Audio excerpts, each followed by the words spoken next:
love lives here.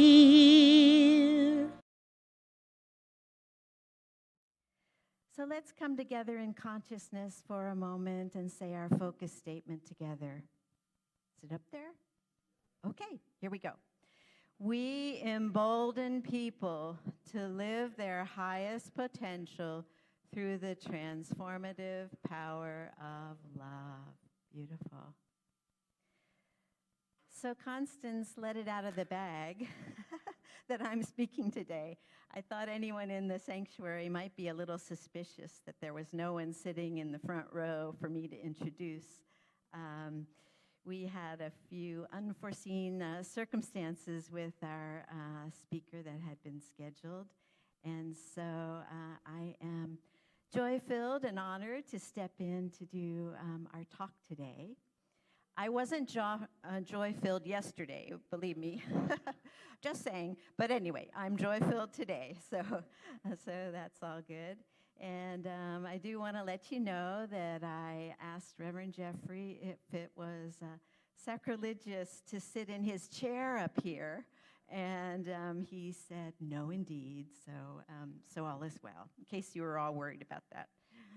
So let's go ahead and start with the story. According to Arabic legend, a young man was roaming the desert and came across a spring water. The water was so delicious that he filled his leather canteen to the brim so that he could bring some back to a tribal elder. And this elder had been his teacher. And so after a 4-day journey, he offered the water to his teacher, who took a deep drink, smiled, and thanked the student for just excellent water. And the young man returned to his home with a really happy heart. Later, that same elder let another student taste the water, who immediately spit it out, saying it was terrible. Apparently, over the 4 days in the container, it had become stale. And so the student challenged his teacher, "Master, that water was awful. Why did you pretend to like it?"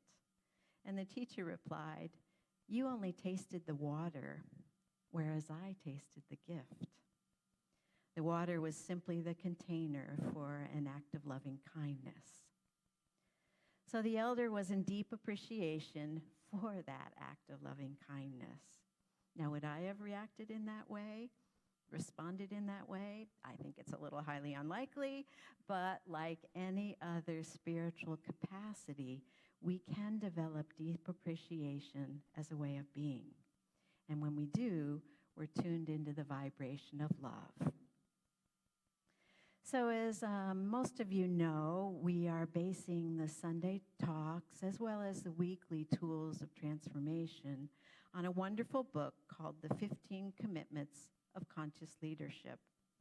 And today we're focused on Commitment 7, which is generating appreciation. So I'm also going to be weaving in the sister concept of gratitude into my talk, since these both go so well together. So let's go ahead and look at Commitment 7. It says, "I commit to living in appreciation, fully opening to both receiving and giving appreciation." So let's say that together. I commit to living in appreciation, fully opening to both receiving and giving appreciation. And that is the above-the-line way to approach generating appreciation in just a very curious and open state. And for contrast, I'm going to share what below the line would look like.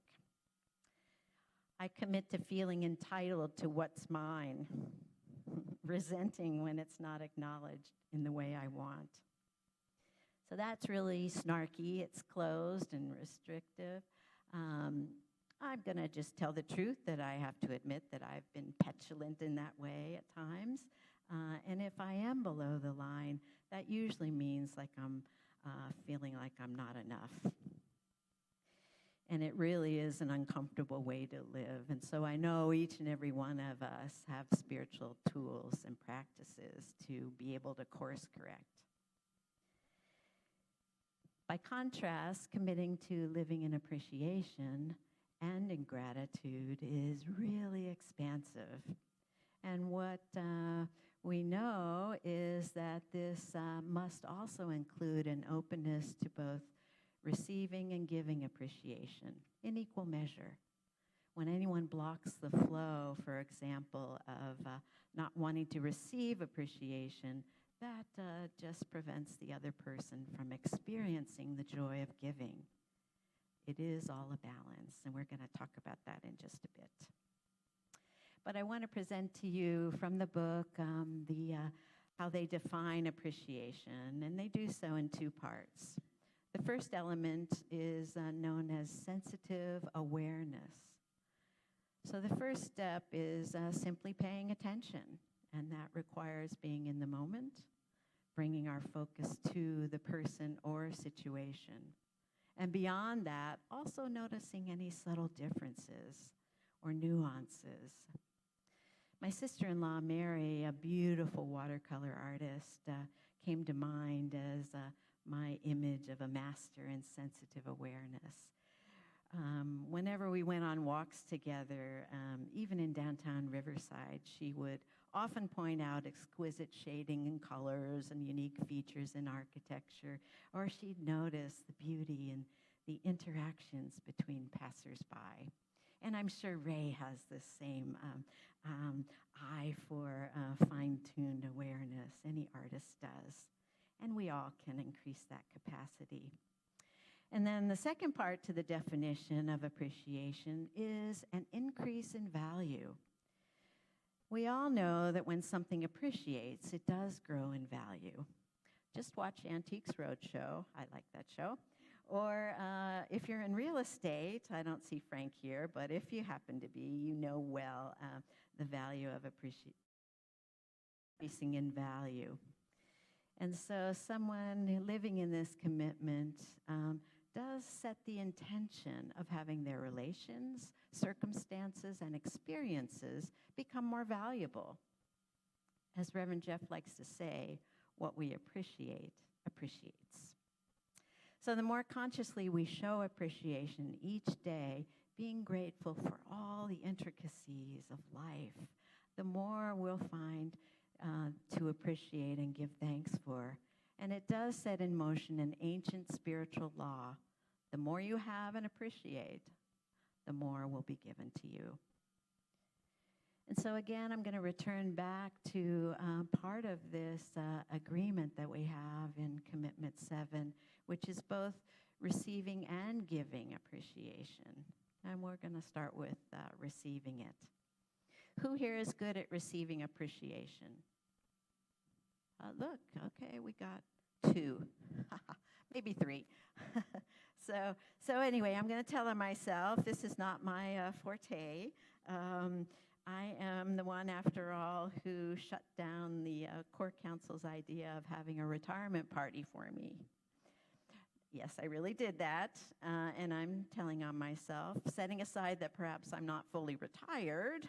I do get to look at my reasons. We all get to just examine why we do what we do. And the book is really helpful here. It gives some common reasons why we may deflect appreciation. It might be a worthiness issue. Perhaps your inner critic, if that gets out and is in full swing, might be telling you in the back of your mind that you don't deserve appreciation. Or maybe you respond to somebody else giving appreciation to you by then giving equal credit to others, redirecting the words of appreciation to maybe a coworker or another volunteer, something like that. And then I love this one. It's called the reciprocation race. After hearing words of appreciation from someone, do you ever say something like, "Oh, I appreciate you even more than you appreciate me"? And then you go down a rabbit hole and it gets a little crazy. So we get to just to have fun with it and acknowledge it and do better and think really that when somebody's expressing how valuable they are to you, it really is a gift. You wouldn't turn down a birthday gift. I know I wouldn't, or to somebody say right in front of them, "Yep, sorry, don't want this. Going to give this to someone else."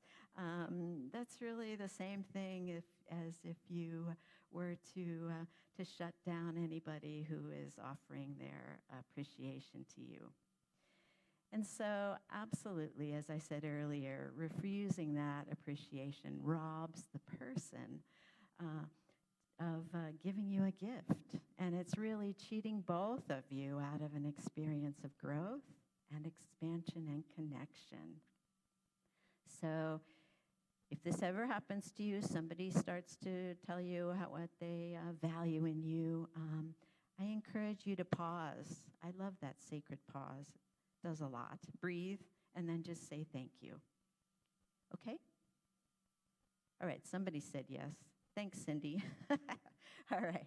And then the book also talks about the 4 elements of masterful appreciation. These are sincerity, unarguable truth, specificity, and succinct language. Now, perhaps you can recall situations in your life when you've received appreciation. I've had the grace of a couple of bosses who were just really expert at doing this. And I think that they quite naturally incorporate these 4 elements. It's not something I think they consciously think about. I used to be a grant writer and frequently working under deadline, and I had just this most magnificent boss that spurred me on with his appreciation. And he was very specific, saying he loved my writing style, compelling research and reasoning, and my willingness to go at 10 o'clock at night to make sure filing is done on time. And but I indeed received his words with an open heart. And then I've had bosses who were just really effusive in their praise and thanks, to the point that it was really embarrassing. I don't know if this has ever happened to you, but it really made me question their sincerity, and it really wasn't pleasant at all. So that's an interesting thing to contemplate.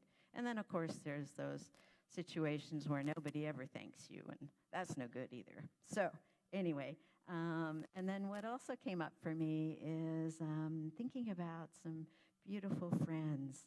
I had this wonderful student and just former friend. She's passed on now. Her name is Kelly Hare. I'm not sure anybody remembers her from way back when. But in nearly every encounter we had, she'd end it by, "Do you know how much I appreciate having you in my life?" And then she'd add something, some little tidbit, something that was very unique to our interaction. And I can still hear her voice right now. And knowing that these words came from her heart, they just went directly into my heart. And so appreciation is that tangible force. I believe it. I think that it's just like love and joy. It does create a high energy vibration. So perhaps this week you might want to practice this by telling a family member or friend why you appreciate them. It used to be an assignment in one of our classes we taught here. But do the people in your life really know how deeply you love them and what you value most about them? I have been on the receiving end of a phone call out of the blue from someone expressing all the ways I've been important in her life. And what a gift. This is sometimes something that people do at the end of their life. But golly, why wait? Life is so precious, and leaving any words unspoken doesn't serve anybody. And so I want to share with you 2 practices that help me commit to living in appreciation. And first is the practice of writing gratitude lists. I know, you've heard this before, and it's really deceptively simple. But Reverend Jeff has done this for years, and so have I. And it's simply just a matter of each day writing down 5 things that you're grateful for. And what I notice is that some days the list just flows. You know, it could go on for pages. And then some days it's down to about 5 things. It might be my husband Doug, my dog Liam, having a good night's sleep, our home, all those sorts of kinds of things. And I am truly grateful that Doug never looks at my gratitude journal, because in truth, Liam comes up way more frequently than Doug does. But I'm just saying, so hopefully he's not listening to this. But what I do notice is that if I faithfully, and I have done it for a long time doing this practice, I see life differently. Ernest Holmes writes in our textbook, "An attitude of gratitude is one of the chief graces of human existence and is crowned in heaven with the consciousness of unity." Isn't that pretty? So indeed, I am more keenly aware of the beauty of life, and really just notice it snowballs. There's always more to be grateful for and appreciate. And in her wonderful book, Simple Abundance, Sarah Both Brecknock writes, "You simply won't be the same person 2 months from now after consciously giving thanks each day for the abundance that exists in your life." And I believe that. And then another way to commit to living in appreciation is the practice of choosing to be grateful for it all, the so-called good and the so-called bad. And this is known as unconditional gratitude or unconditional appreciation. This is next level stuff. This is a real step up in consciousness expansion, at least I think so. Ancient wisdom says, "In everything give thanks." So what about those challenges and illnesses and the tragedies that we see and experience in life? A mass shooting at an elementary school, maybe losing a home in a hurricane or fire. Am I saying to give thanks for this? Absolutely no. That doesn't even make sense. I don't give thanks for the event itself, but I am saying to give thanks for seeing with new eyes the absolute spiritual truth, which is in the midst of any such horrible event, Spirit is present. And it's about trusting that a solution, a change, a healing will come to pass. I do love the phrase, "It came to pass, it did not come to stay, it came to pass." And so nearly 40 years ago, I went through this really turbulent time in my life when my first husband and I lost our business in just this crazy set of circumstances. It involved public companies failing, colleagues committing suicide, friends abandoning us, turning on one another, abuse, lies printed in national newspapers. It would be absolutely a page-turner of a book if I ever wanted to revisit this time in my life, which I don't. But emerging from that, when my first husband and I shed everything, we shed our home, our possessions, each other, started over, separated, claimed new lives, and then actually found we could be friends. And then he got cancer, and he died within 4 months. And so an acquaintance of mine, the day after he made his transition, hugged me and told me to stay grateful. And I've got to tell you that I thought that was the craziest thing I ever heard in my life. I was kind of offended, actually. But I do get it now. I've certainly had more life experience since then and know that healing did come to pass eventually after such a devastating loss. Should you shield the canyons from the windstorms, you would never see the beauty of their carvings, says Elizabeth Kubler-Ross. So I've learned to give thanks for the windstorms that have shaped my life. So I'm going to channel Reverend Jeff and give you some homework for the week. Number one, it's to express appreciation to someone in your life. Be sincere, brief, specific, and truthful. I do absolutely know that as you continue to do this, your relationships will definitely increase in value. Number two, if someone happens to offer you words of appreciation, gracefully receive it. Pause, use that sacred pause and breathe and say thank you. And then number three, if you don't already do this, write 5 things down in a gratitude list. Do it daily and commit to doing it, because do remember that what we appreciate appreciates. And we do get to develop a deep appreciation as a way of being. So I'm going to end with this from the writings of Sufism. The only secret of happiness is to keep our eyes open, to appreciate every little privilege, to admire every glimpse of beauty, for every little love, kindness, or affection shown to us by young or old, rich or poor, wise or foolish. In this way, continually developing the faculty of appreciating life and devoting it to thanksgiving, we arrive at a bliss which no words can explain, a bliss which is beyond imagination, a bliss that we find ourselves having already entered the kingdom of spirit. And so let's join together in consciousness, turning inward. If it's comfortable for you, closing your eyes, tapping into that beautiful place, of that beautiful still point within. That's the very essence and heart of pure spirit.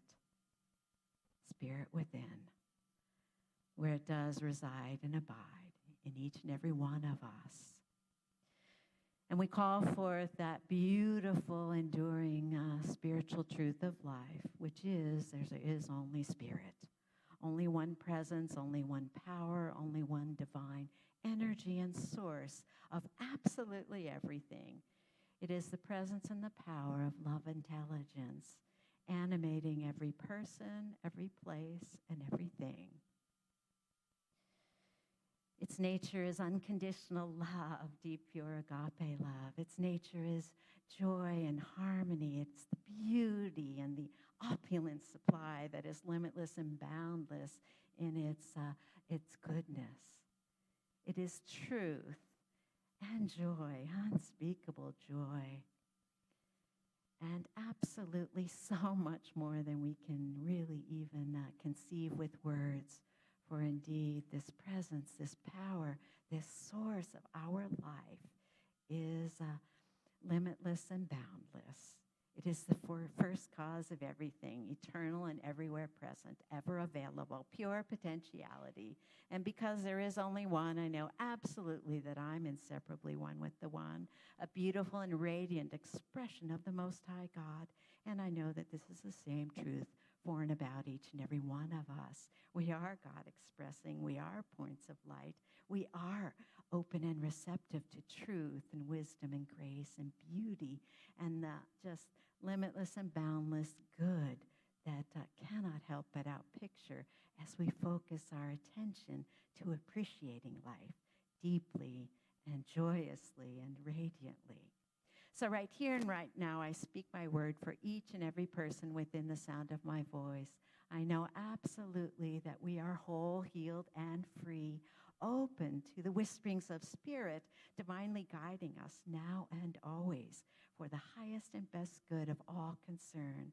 I know that perfect right divine order is what outpictures in our life. I know that we are keenly aware of the love intelligence that is ever available, that flows through and as us by right of our simply noticing all that we have to be grateful for, all of the beauty and grace and joy and light and love and perfection within our eyes that can see, within our experience, and that even in the midst of deep sorrow and tragedy, spirit is in the midst.